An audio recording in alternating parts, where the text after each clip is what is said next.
নমস্কার বন্ধুরা, রূপা রান্নাঘরে একটি নতুন রান্না ভিডিও সকল বন্ধুদেরকে অনেক অনেক ভালোবাসা দিয়ে স্বাগত জানাই।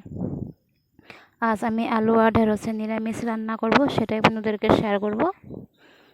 দেখুন, দুটি শুকনো লঙ্কা ফোড়ন দিয়েছি, রাঁধুনি ফোড়ন দিয়ে আমি আলুটাকে ভেজে নিব।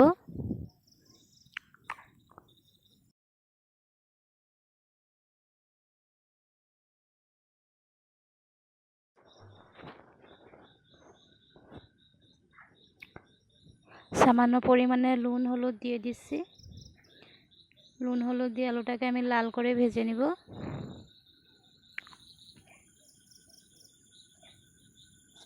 আমার আলু লাল করা ভাজা হয়ে গেছে দেখুন। এখন কেটে রাখা ঢেঁড়সগুলিকে দিয়ে দিচ্ছি।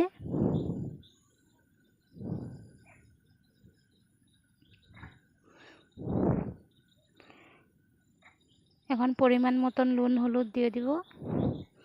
নুন হলুদ দিয়ে খুব কম আছে আমি ভালো করে ভেজে নিব।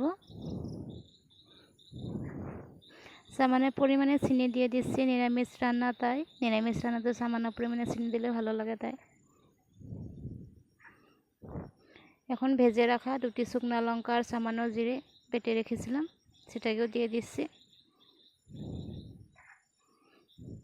দিয়ে অল্প সময় কষে নিব আলু আর ঢেঁড়সটাকে।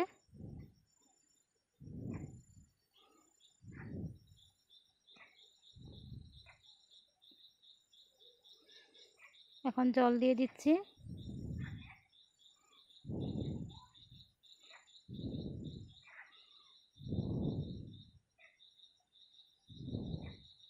জল দিয়ে 5 মিনিট সময়ের জন্য ঢাকা দিয়ে দিব।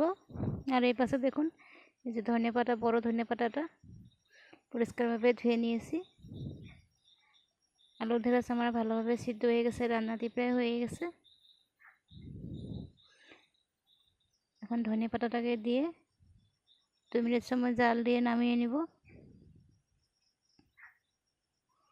খুব কম উপকরণ দিয়ে বন্ধুরা এভাবে আলু আর ঢেঁড়সের নিরামিষ রেসিপি করে খাওয়া যায়। প্রত্যেকদিন একরকম রান্না ভালো লাগে না, সেজন্য এভাবে রান্না করে খাওয়া যায়। দেখুন, দারুণ হয়েছিল রান্নাটি। আমার রান্নাটি কেমন হয়েছে বন্ধুরা কমেন্ট করে বলবে। আর যারা নতুন বন্ধুরা এখনও আমার চ্যানেলটিকে সাবস্ক্রাইব করে না, সাবস্ক্রাইব করে আমার পাশে থাকে যাওয়ার অনুরোধ রইল। আর আমার রান্না ভিডিওটি ভালো লাগলে সব বন্ধুদের কাছে শেয়ার করে দিবে।